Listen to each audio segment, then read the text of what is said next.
Bonjour à tous et à toutes, bienvenue dans Les Experts. Cette semaine, on revient sur l'actualité de cette rentrée. Alors, il sera question de mobilité modifiée, du retour des nuisances liées au survol de Bruxelles et puis d'une future collecte des immondices, ainsi que bien d'autres sujets. Pour en parler, deux bourgmestres sur notre plateau, celui de Schaerbeek et de Woluwe-Saint-Pierre, et puis deux invités journalistes, Vanessa Lhuillier de BX1, bonjour. Bonjour. Et puis Nicolas de Decker du Vif l'Express. Mais bonjour. Et puis voilà, on est tous là, en tout cas pour commencer. En attendant nos deux invités, on va attaquer sur ce test de mobilité locale qui avait été lancé par Molenbeek dans le quartier maritime et qui vient d'être démantelé simplement quelques semaines après son entrée en vigueur. C'est un reportage de Thomas Dufrane, Charles Carpro et Corinne Debeul. Quelques secondes d'hésitation et on passe. C'est le cas de la plupart des automobilistes. Pourtant, c'est encore interdit. Quand on vient du haut de la rue, les véhicules motorisés doivent tourner à gauche. Je continue tout droit normalement. Vous avez pas vu le panneau, a priori on peut pas? Ah, non, je ne l'ai pas vu. C'est vrai. Vous le faites d'habitude, vous continuez tout droit, vous faites comment? C'est la première fois que je passe par là et je suis sur Waze et Waze me dit que je peux continuer. Depuis début août, un test de circulation est en cours ici et dans l'ensemble du quartier. L'objectif, supprimer le trafic de transit et le renvoyer sur les grands axes pour apaiser le quartier. Pourtant, après seulement quelques semaines de tests, basta, on annule tout. Les autorités communales font le bilan et il n'est pas positif. Ce n'est pas un échec en soi, c'est une objectivation qui a été faite, un mécontentement généralisé, grandissant, qui ne s'est pas apaisé au fil des jours, etc. Et donc nous, en tant que politiques, on a pris nos responsabilités. Il faut dire que sur le terrain, rares sont ceux qui respectent les interdictions. Tout le monde a un avis et côté riverain, on est déçus. Ça nous permet de dormir avec les fenêtres ouvertes parce qu'il y a moins de bruit. En 4 semaines, on sent très bien la différence. L'avis des commerçants est bien différent. Certains craignent de perdre des clients. On a des clients qui viennent de Charleroi ou de France ou dans d'autres villes. Pour venir ici, c'est très compliqué. Après, ils doivent reprendre ici à Ribeaucourt, devoir faire tout le tour de l'autre côté. Et puis ça mobilise toutes les voitures qui sont de l'autre côté. Donc franchement, on n'est pas content. En tout cas, la commune promet de revenir avec un autre plan de mobilité plus vaste pour s'attaquer au trafic de transit dans le quartier. Voilà, alors pour ce retour sur ce projet qui est issu d'une demande particulière d'une association.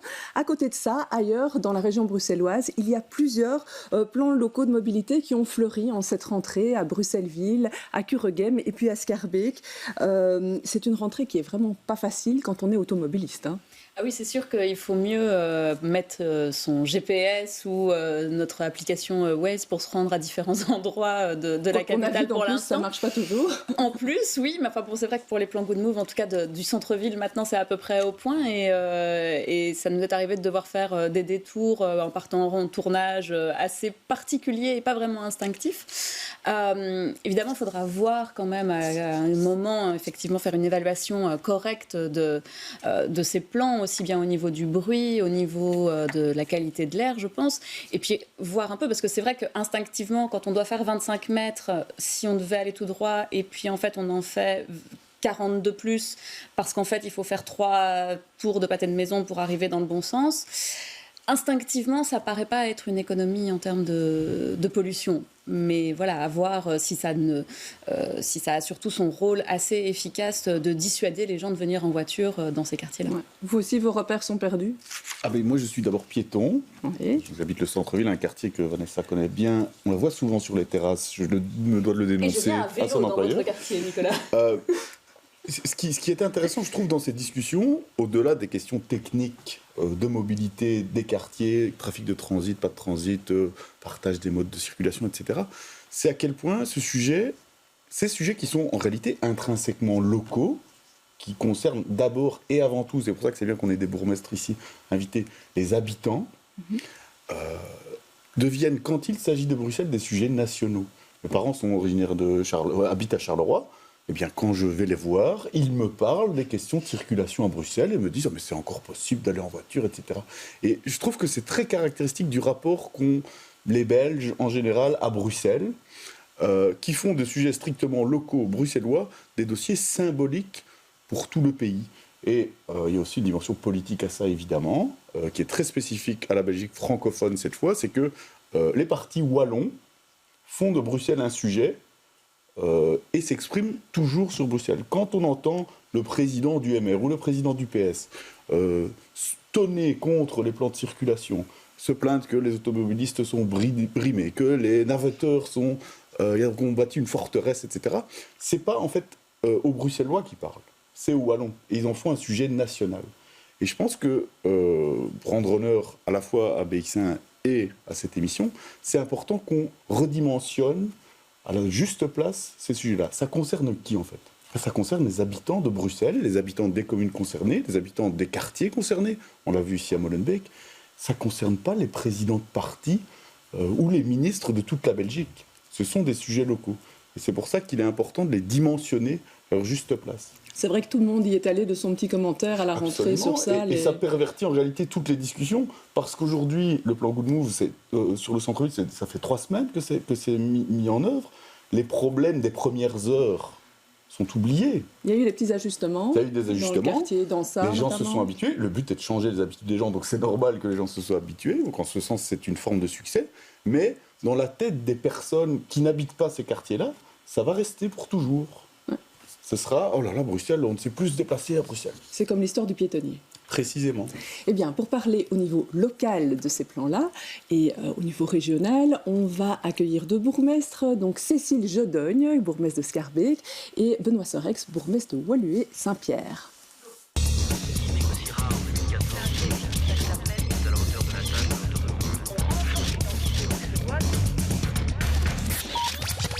Alors, puisqu'on parle de ces plans locaux de mobilité, il y en a un qui est entré en vigueur récemment à Schaerbeek. Comment est-ce que ça se passe ? Ça fait 2 semaines, je pense. Comment est-ce que ça se passe ? Depuis fin août, en effet.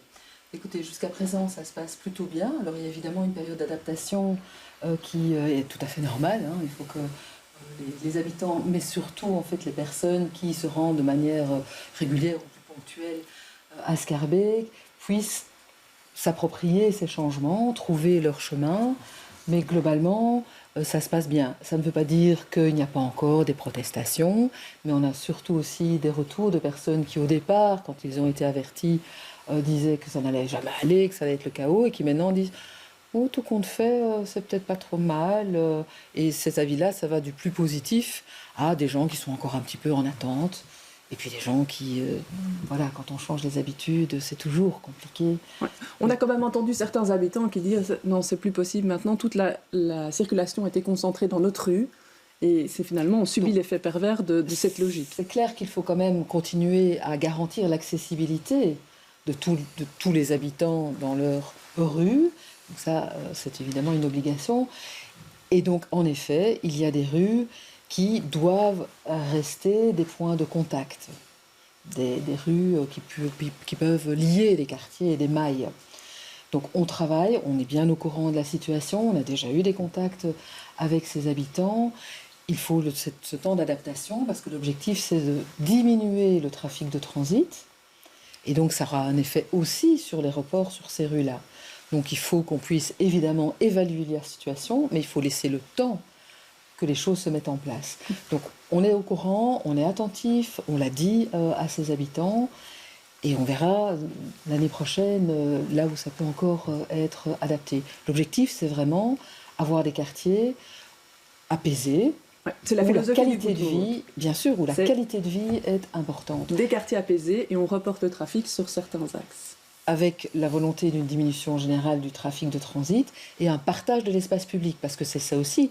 C'est pas, comme je l'entends parfois, des plans anti-voiture, c'est des plans pro-riverains, c'est des plans pro-habitants, mais aussi qui prennent en compte les cyclistes, les piétons, les motards, les transports publics et les voitures.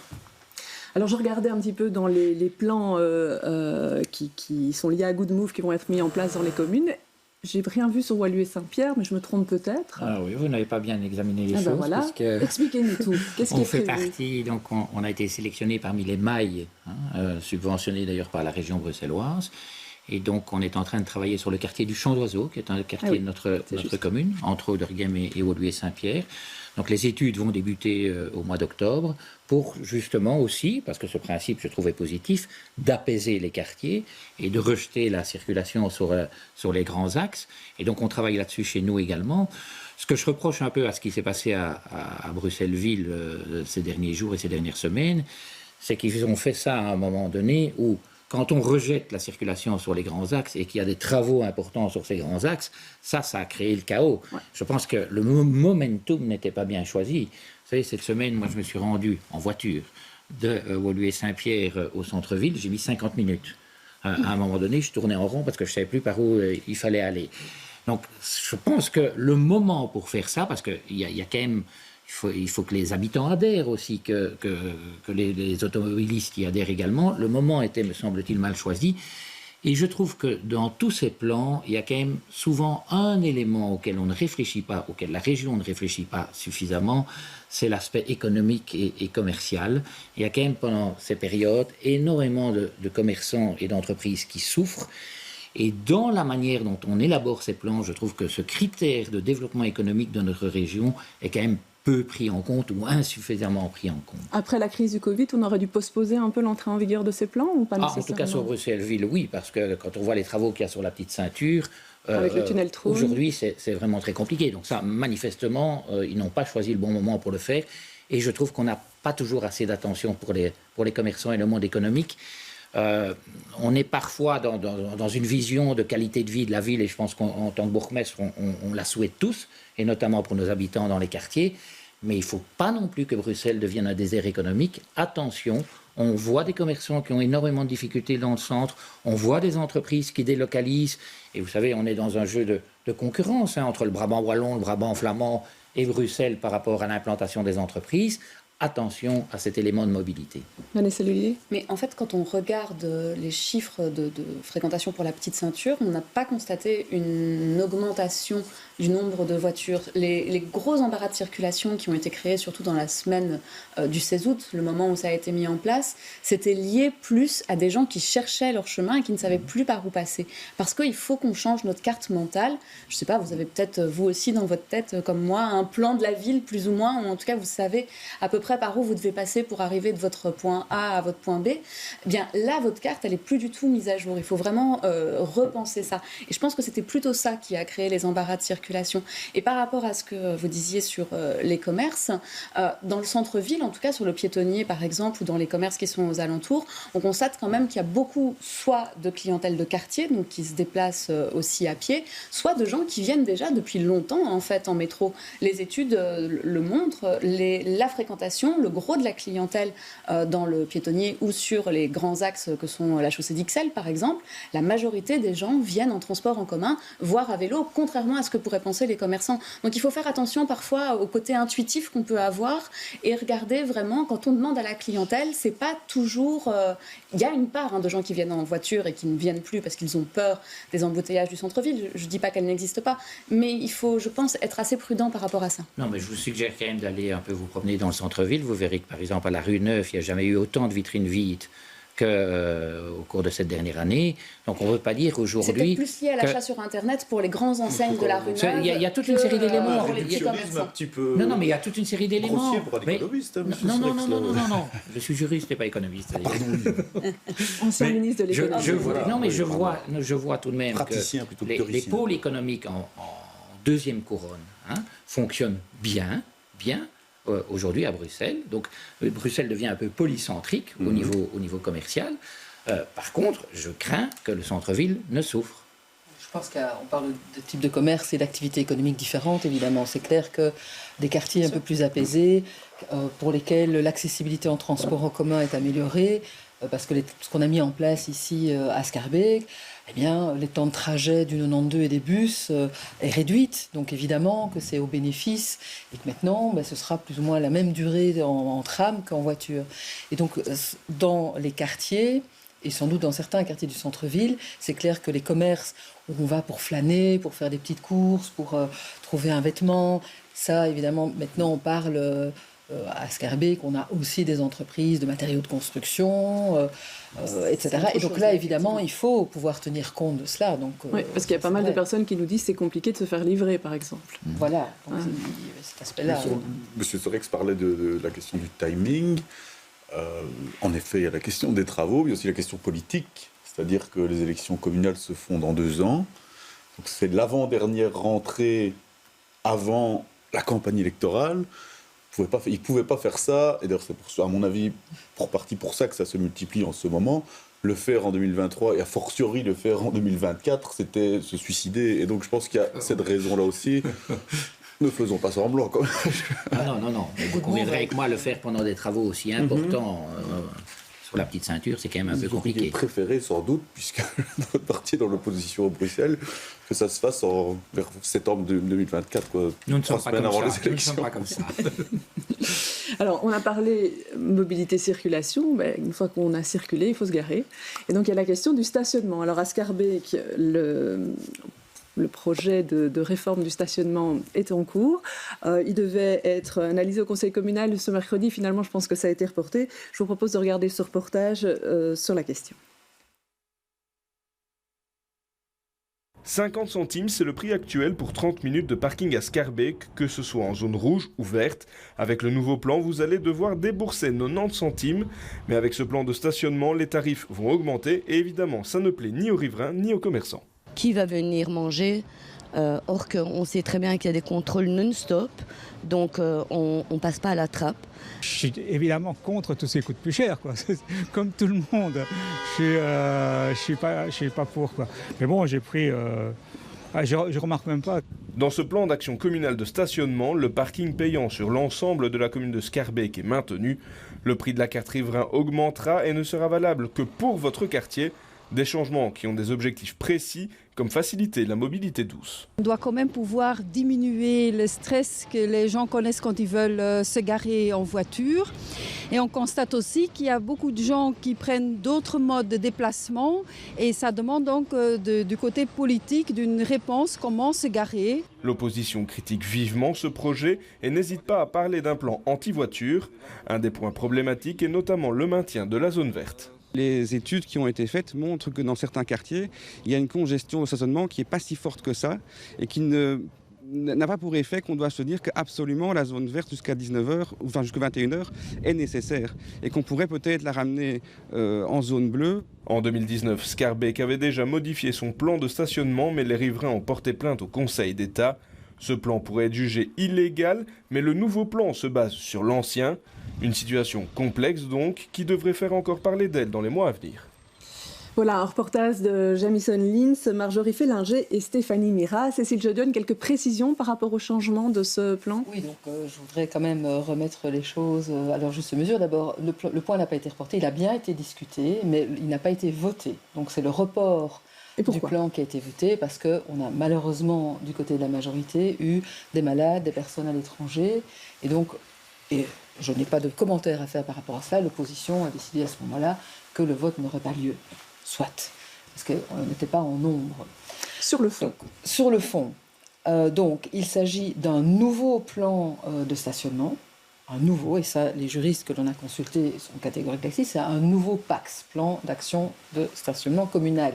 Donc, il ne se base pas sur l'ancien. Par contre, le diagnostic, évidemment, qui est posé, qui a été fait sur les dernières années, donc factuellement, évidemment, les statistiques, les chiffres, ça, c'est sur ce qui s'est passé. Mais il s'agit bien d'un nouveau plan de stationnement qui intègre les recommandations régionales en matière de tarifs notamment. Ça, c'est clair. Nous sommes, oui, en effet, un peu plus haut que le minimum imposé par la région pour la première carte de stationnement. Elle est à 28 € pour une année de stationnement. Alors, la nécessité de la gestion du stationnement, il n'y a plus aucune grande ville dense qui la nie. Alors la situation à Woluwe-Saint-Pierre, à Uccle ou dans des communes de la seconde couronne est évidemment différente. Ici, on est dans des quartiers très très denses. C'est vrai qu'il y a des quartiers un petit peu moins denses, mais si là on met des mesures plus souples, il y aura un report de stationnement dans ces quartiers. Donc à nouveau, le plan de stationnement qu'il est là, il est vraiment orienté pro-riverain, pro-habitant. Voilà l'enjeu qui est en place. Et par ailleurs, il prend aussi en compte, et ça personne n'en parle, des mesures pour faciliter le stationnement des vélos, des motos et des vélos cargo aussi. Donc à nouveau, il ne s'agit pas uniquement de parler de la voiture, mais de l'ensemble des modes de transport qui nécessitent un stationnement. Et on y a rajouté aussi, et c'était une bonne proposition de l'opposition, nous attendions la région pour ce qui concernait les trottinettes. Ça tarde. on va amener aussi ici une décision par rapport au stationnement des trottinettes. Vous allez faire comme Uccle, vous allez les interdire? On verra, on n'a pas encore fait le choix et donc le point sera représenté, mais pas rediscuté, puisque le débat a eu lieu sur tous les amendements déposés par l'opposition. On aura le vote au mois de septembre. Fin septembre, pardon. Vanessa. Vous disiez que c'était fait pour les habitants des quartiers. Il y a quand même beaucoup d'habitants qui se sont plaints, notamment au début de cette tarification jusqu'à 21h, en disant, et puis des tarifs aussi appliqués à Scarbeck qui sont quand même un petit peu plus élevés qu'ailleurs. Pas que partout ailleurs. Hein. Non, mais bon, pour le parc-mètre, vous êtes en tout cas dans le trio de tête, je pense, qui se plaignaient donc que ça les isolait, parce que les gens ne venaient plus leur rendre visite. Vous avez mis en place des cartes pour avoir des tarifs pour les visiteurs, mais visiblement le système a un petit peu du mal à se mettre en place. Alors écoutez, il y a eu au début effectivement pas mal de bugs au début. Une difficulté au niveau de Parking Brussels de mettre ça en place. Les choses se sont résolues. J'ai eu une dame récemment qui d'elle-même avouait qu'elle était vraiment pas très douée dans les aspects digitaux, mais que là maintenant elle trouvait que c'était assez simple.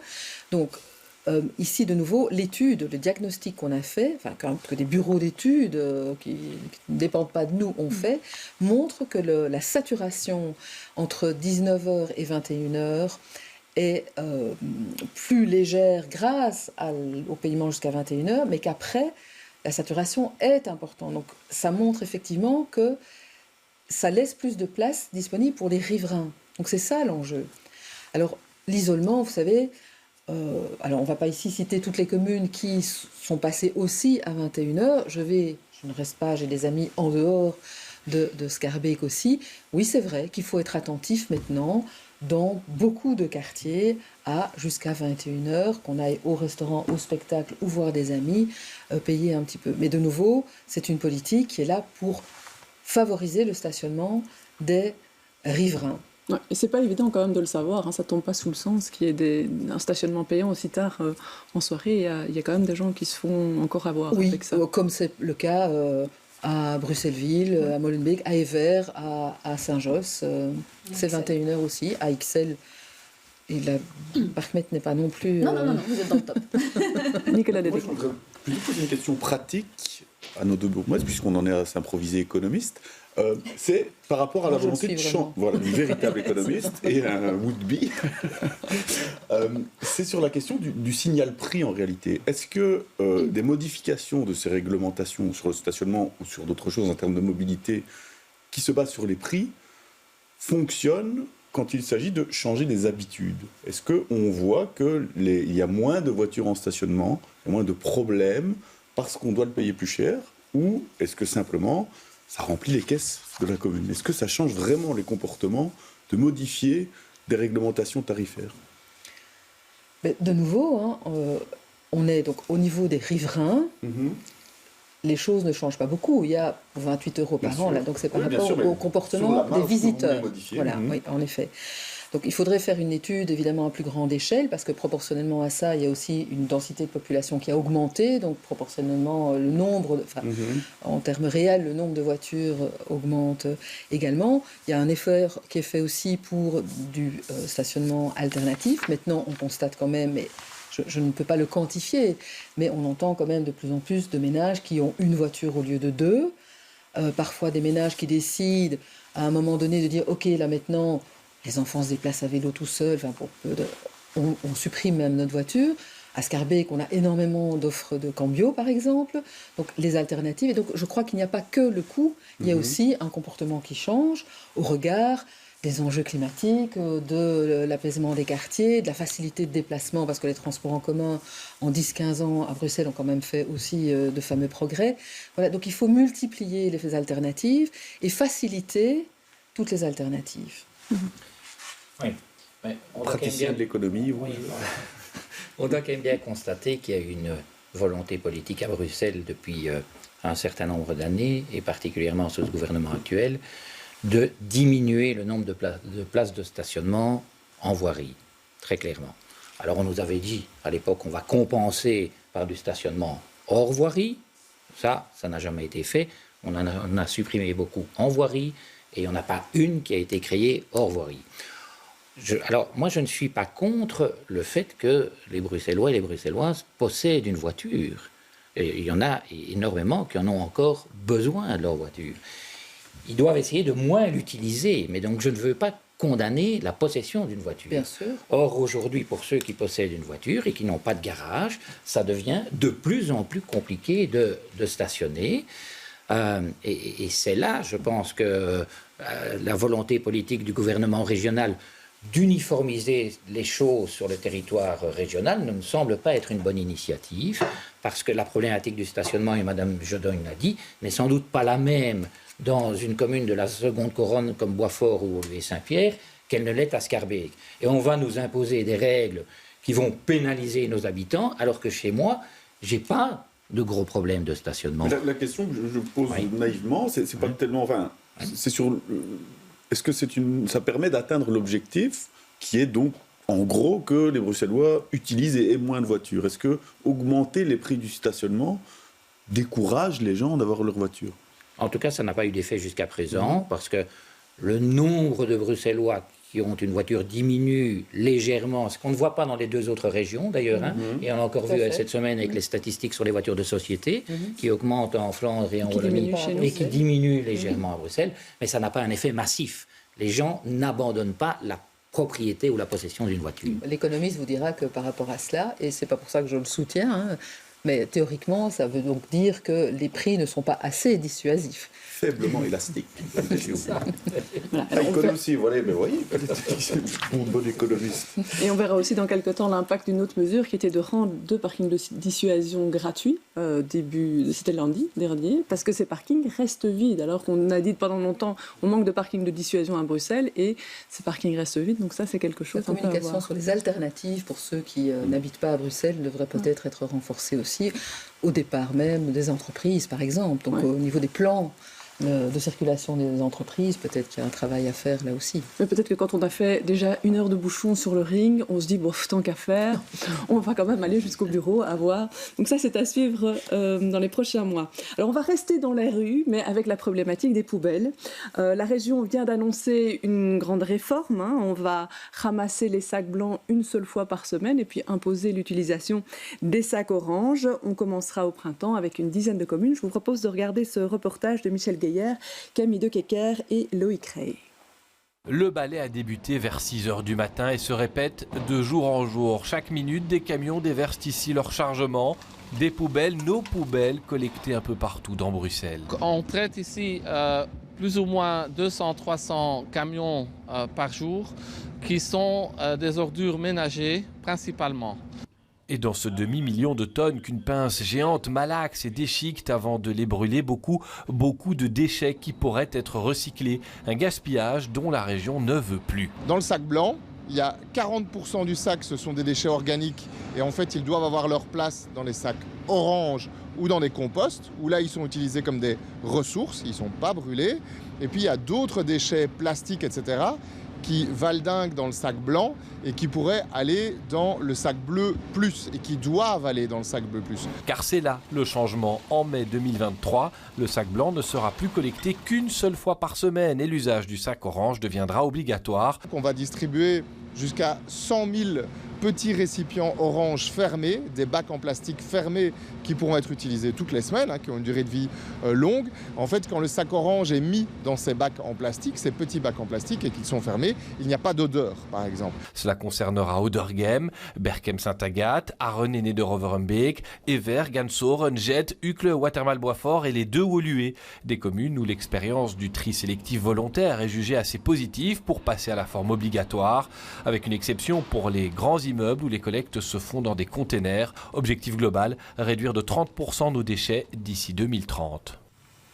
Voilà, alors on sait que les communes sont en charge notamment de la propreté des voiries communales, là où on dépose les poubelles. Comment est-ce que deux bourgmestres comme vous voient l'arrivée de cette réforme ?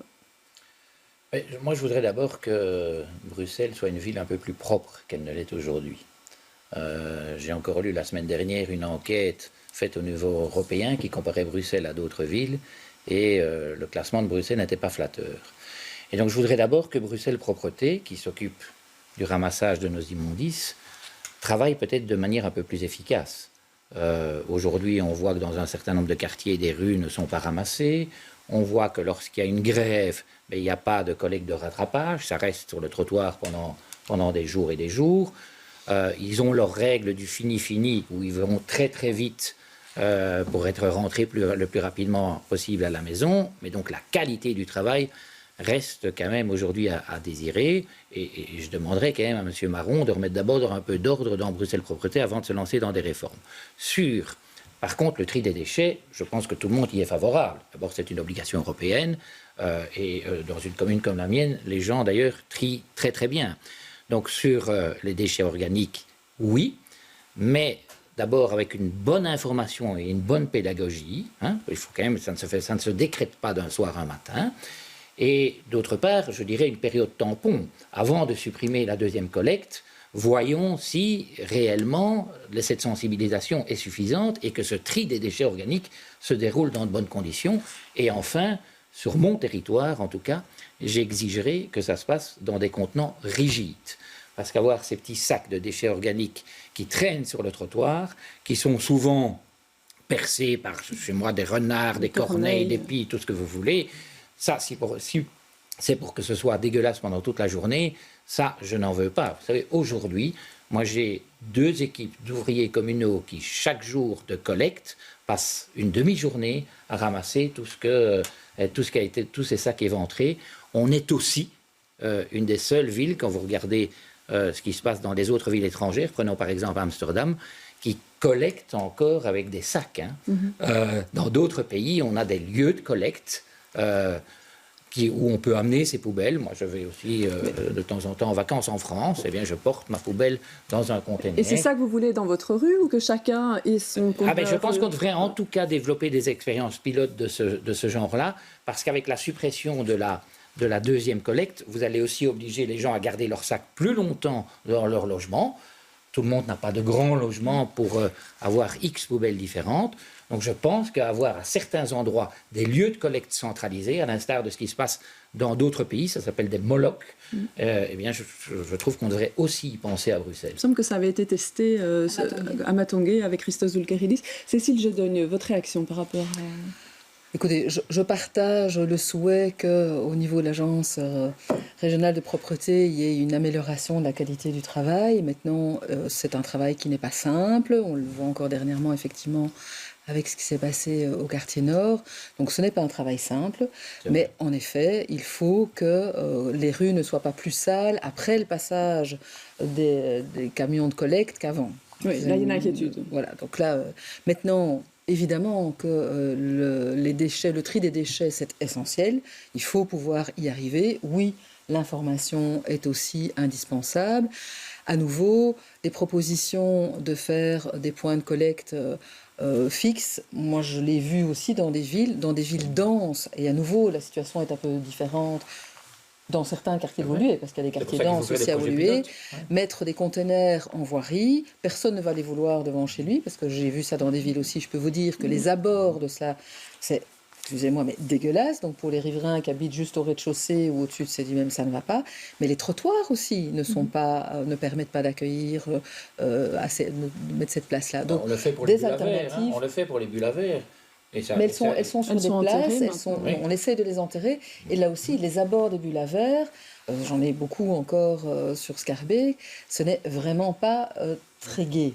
Donc voilà, on multiplierait. Il y a les bulles à verre, il y a des points de collecte d'huile aussi pour le moment. Donc voilà, par contre, des locaux... Mais aujourd'hui, c'est devant chaque maison le problème, quand ces sacs sont éventrés. Mais au moins, chaque personne est responsable, parce que c'est ça aussi. Mais ça, ils ne le font pas, comme moi. Mais c'est pour ça qu'il faut verbaliser, tant la région que Bruxelles Environnement que nous. Il faut aussi avoir un aspect répressif. Il faut mettre à disposition des outils qui permettent à chacun de comprendre et de gérer le tri, parce qu'effectivement, il faut informer, mais il faut aussi donner la capacité aux gens d'avoir des alternatives et faire des tests. Je suis tout à fait d'accord avec les propositions qui sont faites. Et sanctionner ceux qui mais il faut aussi pouvoir sanctionner tous ceux qui, en effet, ne respectent pas les règles. Parce que la propreté publique, c'est un élément essentiel en matière de... de qualité de vie, la préoccupation de salubrité, voilà, de salubrité aussi et d'accueil. Nicolas Dellecker. Cet été, j'étais en vacances, mais je ne veux pas me vanter, mais même en vacances, je prépare mes interventions sur BX1. J'étais à Istanbul, dans un quartier d'Istanbul qui s'appelle Kadıköy, que je recommande au monde entier. Et j'ai assisté à une réunion entre les habitants et le bourgmestre de ce vous avez des vacances sympas, quartier. Vous. Les problèmes et les arguments étaient exactement les mêmes que ceux qu'on a soulevés ici et ceux que vous voyez soulevés à vos réunions de quartier. C'est-à-dire que là-bas, à Istanbul, au sujet de la propreté, alors évidemment, il y a aussi le parking. Ils se plaignaient que le prix des cartes rivales, de stationnement était trop élevé, qu'on ne savait plus garer, que c'était plus comme avant, etc. Ça, c'est la première chose. Et alors, la deuxième, il y a des containers là-bas. Et tous les habitants qui habitent devant un container se plaignaient des containers, et tous ceux qui habitaient pas devant un container se plaignaient que les containers étaient trop loin, mais ne pouvaient pas être trop près.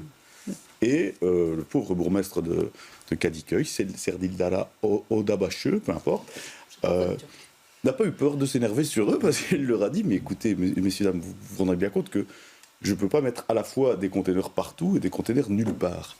Et c'est ça le problème, surtout à Bruxelles, sachant que se déplacer jusqu'à un container, c'est pas non plus facile pour tout le monde. Et donc il faut qu'il soit aussi à une distance respectable. Si on est à 200 mètres, pour nous qui sommes encore valides, ça va. Mais pour des personnes plus âgées, comment est-ce qu'elles font pour aller porter leurs affaires? C'est hyper compliqué. Donc je pense que pour une ville, grande ville, je pense que le mieux, c'est quand même des petites quantités de déchets déposés à proximité. Alors évidemment, toutes les questions de l'hygiène à assurer. Vanessa. Mais moi, je ne suis pas partie à Istanbul, mais je vis à Watermal-Boisfort. Alors moi, pendant ce temps-là, j'étais en vacances, attention. Mais à Watermal-Boisfort, ça fait un moment maintenant, ils ont distribué donc, des poubelles rigides, aussi bien pour le sac blanc que pour le sac orange, gratuitement, et en disant qu'à chaque fois qu'il y avait des déchets alimentaires, en tout cas organiques, dans soit le blanc, soit le orange, c'était obligatoire d'utiliser ces poubelles, parce qu'il y avait le même souci d'éventrage de sacs par les corneilles et par les renards, comme vous pouvez avoir à Saint-Pierre. Et ça fonctionne bien, c'est vrai que c'est plus propre comme ça. Alors évidemment, c'est beaucoup de logements plus grands dans lesquels on peut stocker ces poubelles, ce qui n'est moins le cas dans des quartiers densément peuplés, avec des petits appartements. Mais c'est vrai qu'en tout cas pour cette partie-là, je pense que c'est d'ailleurs pour ça qu'on commence par ces 10 communes-là, c'est que ça fonctionne bien. Et pour donc faire le tri organique personnellement depuis un petit temps, maintenant, moi, je sors un sac blanc toutes les 2 semaines. Donc, la collecte, la double collecte ne me sert qu'à me dire « Ah, mince, dois changer la litière du chat, je vais peut-être finalement sortir le bac, le faire aujourd'hui parce qu'on est vendredi, vous voyez ?» Après, quand on a des langes un petit peu souillées, les garder une semaine, c'est moyen sympa quand même. C'est moi. Ça ne me concerne Les deux ne plus. sont pas incompatibles. Vous dites qu'il faut garder cette relation de proximité, je suis d'accord avec vous. Mais si vous avez quelques points de collecte centralisés, ça permet aussi, lorsque vous partez en vacances, et si votre voisin ne veut pas sortir votre poubelle à votre place, d'aller la porter à cet endroit centralisé et ne pas l'avoir mis sur le trottoir alors que le ramassage se passe quelques jours plus tard. Donc je pense qu'on peut trouver un équilibre entre les deux. Mais en France, dans les grandes villes, parce que là vous parlez peut-être des petits villages plus dans le sud de la France pour ces points de collecte, mais dans la banlieue parisienne, d'où je viens à l'origine, on sort une poubelle rigide. Depuis toujours. Rigide. Et donc ce n'est pas sale. C'est ce que je disais tout à l'heure. Nous sommes encore une des seules villes à le faire avec des sacs. Et ces sacs sont friables. Alors, on reste sur la question des poubelles, mais on fait juste un tout petit crochet par la rue de Brabant, où Bruxelles Propreté ne nettoie plus l'espace public depuis quelques jours, suite à plusieurs agressions par rapport aux équipes, à l'équipe qui nettoie. Où on en est, qu'est-ce qui se passe ? Donc il y a eu malheureusement, et c'est totalement inadmissible, donc là soyons très très clairs, il y a eu 2 agressions à une dizaine de jours d'intervalle dans le quartier nord de la rue de Brabant. Et donc en effet, immédiatement on a réagi, la police, notre zone de police a tout de suite fait des propositions au personnel pour accompagner, donner un point de contact immédiat, etc. Malheureusement, ça n'a pas empêché qu'il y ait une 2e agression. Et effectivement, il y a un refus, non pas des collectes des poubelles, mais du balayage de rue, si ce n'est avec une machine qui passe, mais qui ne va pas sur les trottoirs, qui reste sur la rue, ce qui n'apporte pas de solution. Donc, oui, c'est inadmissible. On travaille, et je ne vais pas ouvrir ici le débat mon combat avec le fédéral pour qu'au quartier nord, chacun assume ses responsabilités et que la sécurité dans le quartier nord s'améliore. Je vais rester concentrée. C'est le cas dans la réunion de quartier à Cadiquel. Le bourgmestre se plaignait des autres niveaux de pouvoir. Non, mais donc ici, je ne me plains pas. Je me plains pas des autres niveaux de pouvoir comme ça. Je dis que chacun assume ses responsabilités et ça se passera mieux. Mais nous ne pouvons pas à la fois prendre les nôtres, ce que l'on fait, et en plus endosser celle des autres. Donc bref, c'est lié à l'insécurité générale dans le quartier nord. Donc ici, je crois que personne ne niera, oui, c'est inadmissible, mais il faut que ce service public soit rendu. Et donc c'est ce que j'ai dit clairement au niveau de l'ARP, l'agence régionale de la propreté et du ministre, dit ok, on met en place tout ce qu'on peut pour accompagner, et la police a encore renforcé sa proposition à ce niveau-là, mais le travail doit être fait. S'il n'est pas fait, nous allons devoir, nous, engager un prestataire, parce que nos équipes ne peuvent pas le suppléer, sinon évidemment on ne nettoie pas les autres quartiers, et donc il faudra que la facture soit payée par quelqu'un et ne sera pas par la commune. Parce qu'on ne peut pas, et là c'est en tant que bourgmestre, il y va de la salubrité publique, je ne peux pas tolérer qu'on laisse des poubelles s'amonceler. Et il faut travailler sur des solutions structurelles. Et ces solutions structurelles, elles passent aussi par une verbalisation des commerçants, ceux qui ne respectent pas les règles, parce que ceux qui les respectent, ils subissent la malpropreté des eaux. Donc que là, au niveau de Bruxelles Environnement, il y ait aussi effectivement ce travail qui soit fait et qu'on fasse de la sensibilisation, qu'on responsabilise aussi. Donc là, vous mettez un peu en demeure la région par rapport à cette situation. Mais c'est son obligation de faire la collecte des poubelles et le nettoyage du nettoyage des rues dont elles sont responsables. Et dans ma commune, ça concerne notamment effectivement la rue de Brabant et la rue d'Arscott. Tiens.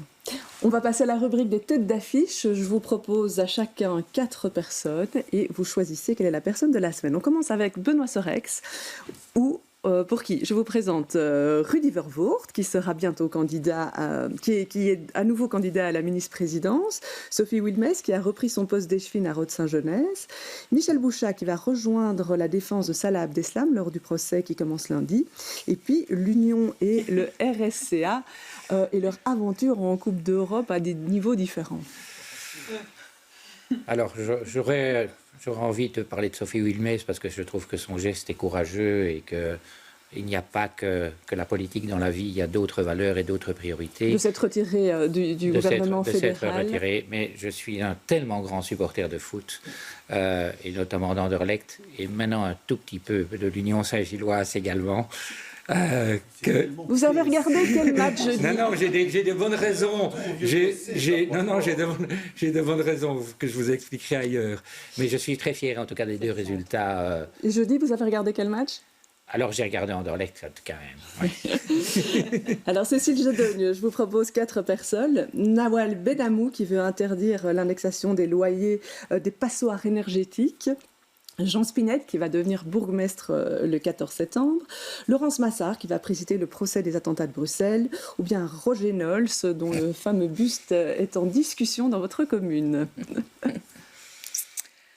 Alors, évidemment, je trouve que le rôle de cette femme juge à la présidence des procès des attentats de Bruxelles est vraiment essentiel. Ça va être un sujet qui va occuper les semaines et les mois sans doute qui viennent. C'est un enjeu important parce qu'on parle de justice dans un dossier qui a aussi une part d'émotion qui reste très très importante. Et donc son rôle va être difficile et demandera certainement beaucoup de tact et aussi sans doute d'indépendance.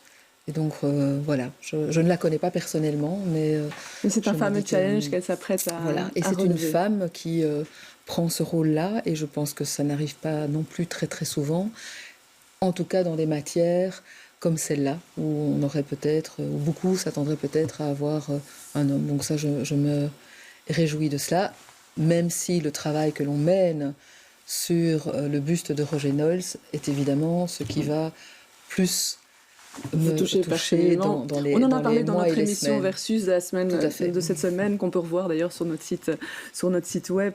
Voilà, alors cet été, c'était fini la trêve du Covid au niveau des avions.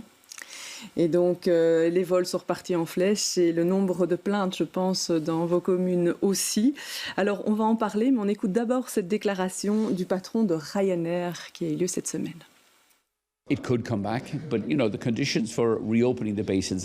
Ça pourrait revenir, mais vous savez, les conditions pour être basé à Zaventem impliquent que Zaventem stoppe l'augmentation de ses coûts. Ils sont incroyables alors que le trafic aérien a baissé de 25%. Nous voulons que le gouvernement belge revoie ses écotaxes folles au moment où les prix de l'énergie battent des records. Ce n'est pas en hiver qu'on ajoute plus d'écotaxes pour presser les clients belges. Il est temps que le gouvernement repense ces taxes ridicule si vous voulez qu'on continue de récupérer le tourisme et le trafic aérien après la crise du Covid. Nous avons besoin de coûts inférieurs et une annulation de ces écotaxes. Voilà, donc en résumé, on garde les vols Ryanair à Bruxelles Airport, mais on ne base plus ces avions-là, on les base ailleurs, de manière à pouvoir contourner finalement les obligations de la législation sociale et les fameuses écotaxes, ce qu'on doit payer finalement au niveau de l'aéroport. On contourne un peu les règles comme ça. Réaction par rapport à cette décision? On est habitué à ce chantage de Ryanair en Belgique depuis des années et des années. Ils l'ont déjà fait à Charleroi, ils le font à Bruxelles maintenant. Moi, ça ne m'émeut pas trop. Et ça se saurait si Ryanair était elle-même un modèle en termes de respect des droits sociaux, notamment, puisqu'on sait que tout est externalisé à l'étranger, en Irlande.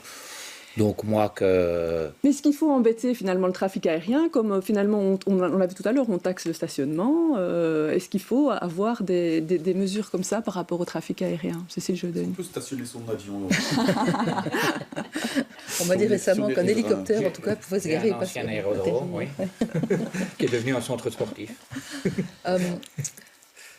Alors, je pense que la problématique du survol des avions au-dessus de Bruxelles n'est évidemment pas directement liée à Ryanair. Donc, par rapport à la position de Ryanair, je trouve, moi, que, pour ma part, c'est une compagnie aérienne que j'essaye d'éviter à tout prix.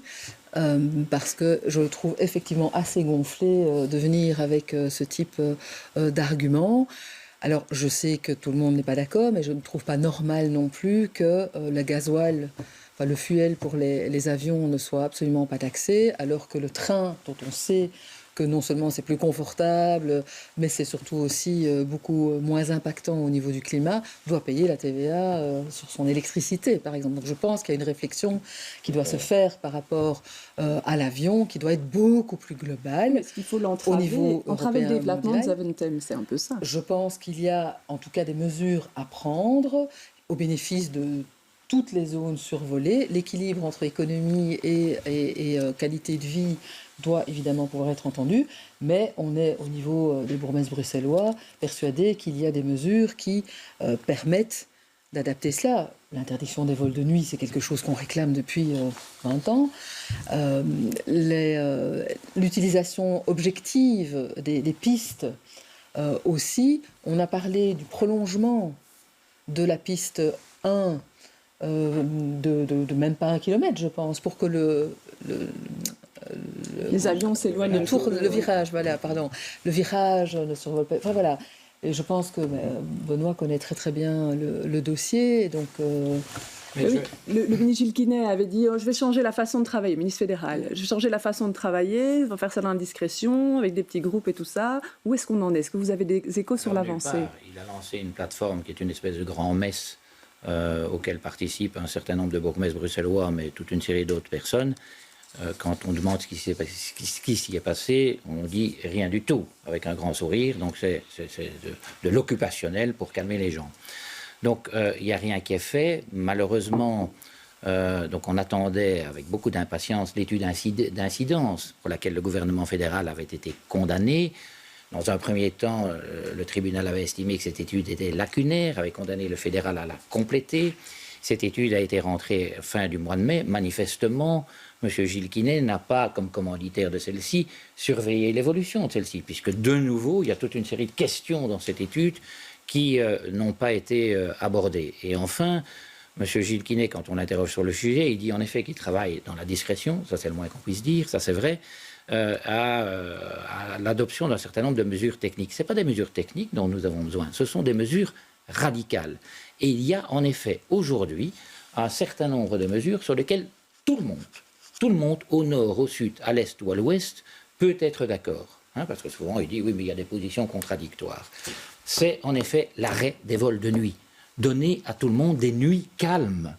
Parce qu'il faut savoir que cet été, ça a été l'enfer. Hein, l'enfer sur Terre pour un certain nombre d'habitants de la région bruxelloise. Beaucoup plus que par le passé. 2, c'est de dire stop au développement inconsidéré de Zaventem. On a aujourd'hui 220 000 mouvements. Quand vous regardez les projections de Bruxelles Airport, ils veulent aller jusqu'à 400 000 mouvements. Et là, je trouve que le débat est intéressant.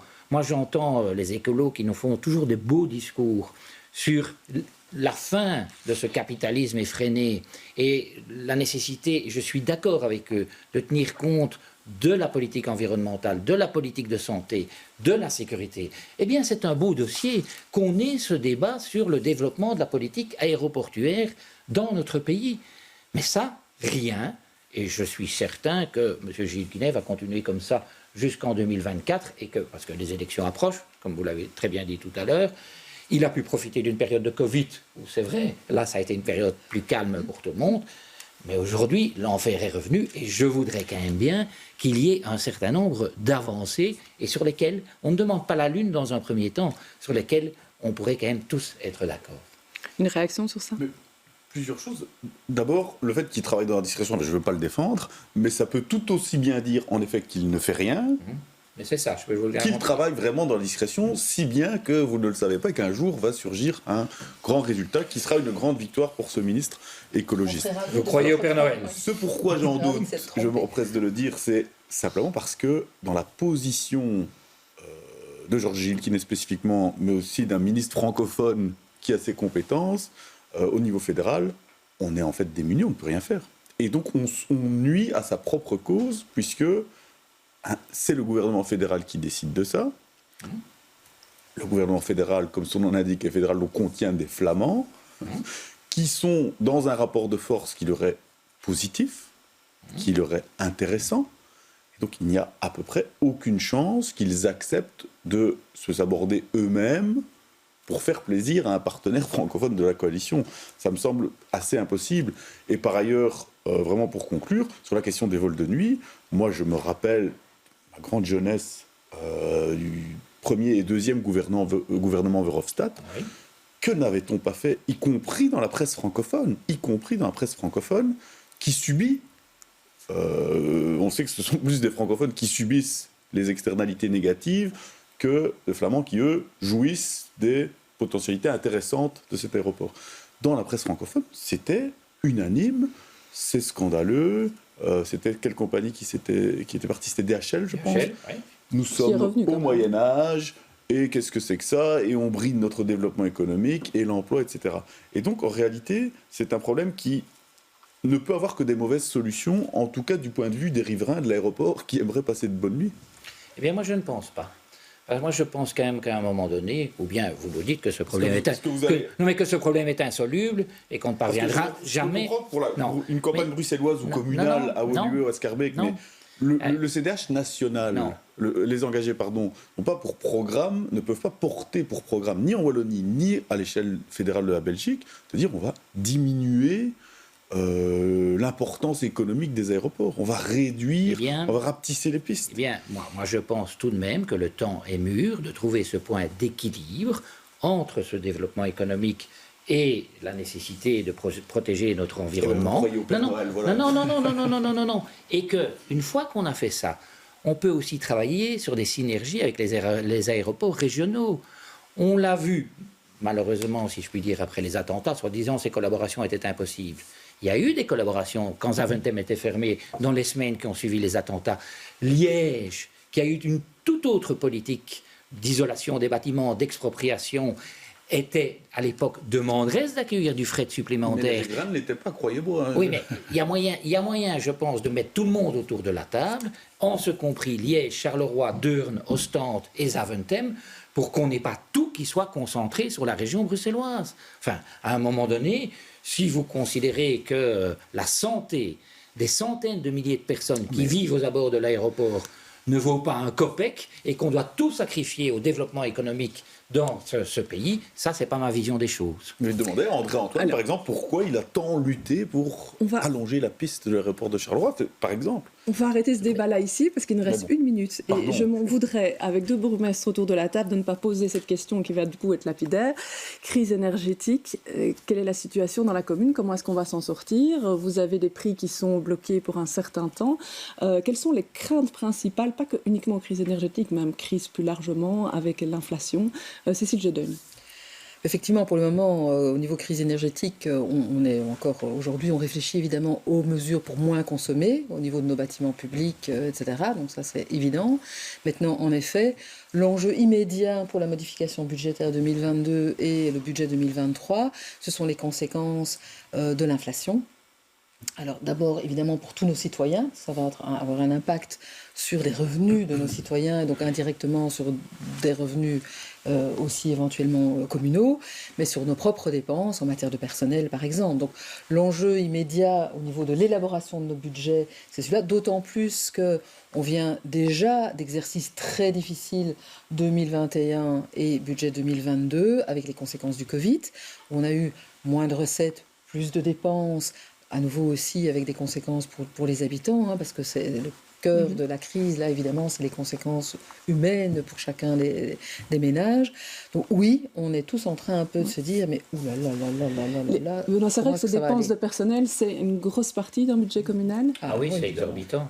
Chez nous, ça représente 65% de notre budget, et pour la zone de police, c'est 90% du budget, les frais de personnel. Et le reste, ce sont des frais de carburant qui ne diminuent pas non plus, et des frais de chauffage des locaux. Donc c'est catastrophique ce qui nous arrive. Vous avez peut-être vu les projections du bureau du plan de début de cette semaine qui nous disent qu'en 2 ans, mi-2021 jusqu'à mi-2023, il y aura eu 9 indexations. Donc une augmentation de la masse salariale de 18%.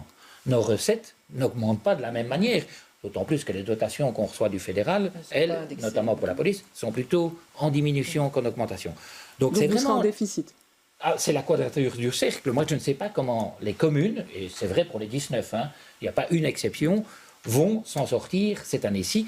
On sort aussi d'une crise Covid qui n'a pas été simple et qui a engendré aussi des frais supplémentaires pour les communes. On a assumé beaucoup et on continue à assumer beaucoup. Donc aujourd'hui, on se trouve vraiment face à une énorme difficulté budgétaire et je pense que personne n'a envie d'aller encore pomper dans la poche du contribuable, du citoyen, certainement pas. Et donc, voilà, c'est vraiment notre travail des prochaines semaines. Et rajouter effectivement de plus en plus de missions qui sont déléguées aux communes.